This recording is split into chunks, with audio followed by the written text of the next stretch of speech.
मुगमाराम YouTube पर सभी भक्तों का स्वागत है। आज आपको बताया जाएगा स्वामी कार्तिकेय ऋषि जो को शंकर भगवान रे पुत्र उसका जन्म कैसे हुआ।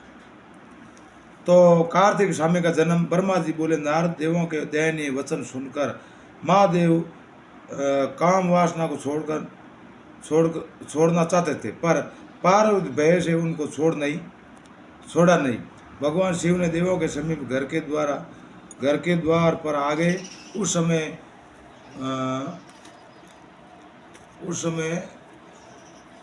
जगत प्रभु शंभु का दर्शन करके सब ब्रह्मा विष्णु और देव अधिक सुखी हुए। उन्होंने सिर झुका, हाथ जोड़ शिव जी को प्रणाम किया। फिर वे बोले, जगत के स्वामी आप देवों के देव और दया के निधि हैं, आपके सबके अंतकरण में निवास करते हैं। शिव जी बोले, विष्णु ब्रह्मा और हे देवों, मैं तुम्हारी मनोगति को जानता हूँ। जो होने को है वह अवश्य होती है, उसको कोई हटा नहीं सकता है। जो उत्पन्न होने को थी उसे वर्तमान उत्पन्न हुई समझो। देखो मेरा वीर्य मस्तक से सक्रिय हो गया है, उसे अब कौन ग्रहण करेगा? ये ग्रहण करेगा। ऐसा कहते हुए शिव जी ने अपने वीर्य को भूमि पर गिरा दिया। देवों के प्रण से अग्नि से कबूतर का रूप धारण करके संभव वीर्य को चोंच में खा लिया। ठीक है। इस समय शिव जी द्वारा पर आई शिवा स्वयं आई। वहाँ उन्होंने देवों को देखा। सब समाचार जानने पर पार्वती कड़ी क्रुद्ध हुई और बोले, अरे देवा, तुम सब के सब मान दष्ट हो, तुम सब अपने दुष्ट हो, सब अपने स्वार्थ साधन में लगे रहते हो और दूसरों को दुख देते रहते हो। तुमने शंकर की आराधना करके मेरी वीर लीला नष्ट कर दी है, मुझे वंद्य बना दिया है। देवा, मेरे साथ विरोध करके तुमने सुख प्राप्त नहीं किया है, तुम दुखी का ही अनुभव करते रहोगे।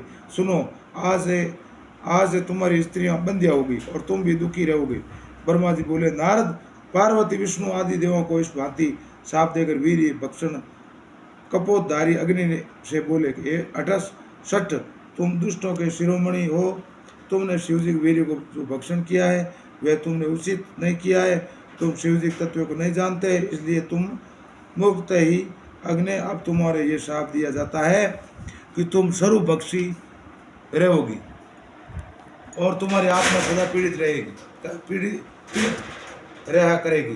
क्रुद्ध पार्वती शाप देकर अपने भवन को चली गई। वहां उन्होंने अपने पति देव को भली प्रकार यत्न पूर्वक समझाया। इसके पश्चात पार्वती ने गणेश नाम का पुत्र को जन्म दिया। ये नारद इस पुत्र का वर्ण आगे कहेंगे। अब गुह की उत्पत्ति वर्ण करते हैं, उसे तुम सुनो। नारद, अब तुम्हारे आचार्य घटना सुनिए। वेदवाणी अग्नि के निमित्त आए हुए हवी पदार्थ को देवों ने खा लिया। सब देवता गर्भ वाले हो गए।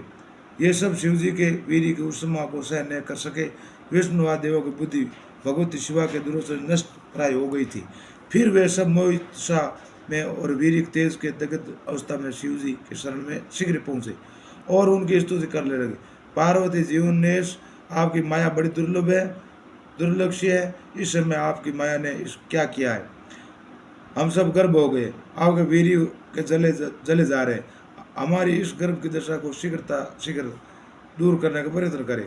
भगवतवश भगवान शिव देवों की देन तापूर्ण बात को सुनकर हंसे और बोले कि ब्रह्मांड विष्णु और देवा, अभी तुम सब सुख अनुभव करने लगोगे।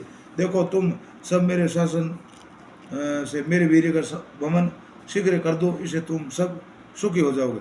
प्रभु की वार्ता सुनकर उन्होंने शिव जी का स्मरण करके शीघ्र वीर का वमन कर दिया, परंतु अग्नि का दुख दूर नहीं हुआ। प्रभु की आज्ञा से अग्नि घबरा कर बोला और स्तुति कर लगा, हे भगवान, मैं आपका सेवक मामूड हूँ, आप मेरे अपराध क्षमा करो। अग्नि की दयनीय वाणी को सुनकर प्रभु ने कहा, अग्निदेव, तुमने मेरे वीर को कपोत के रूप खा लिया, ये अच्छा नहीं किया।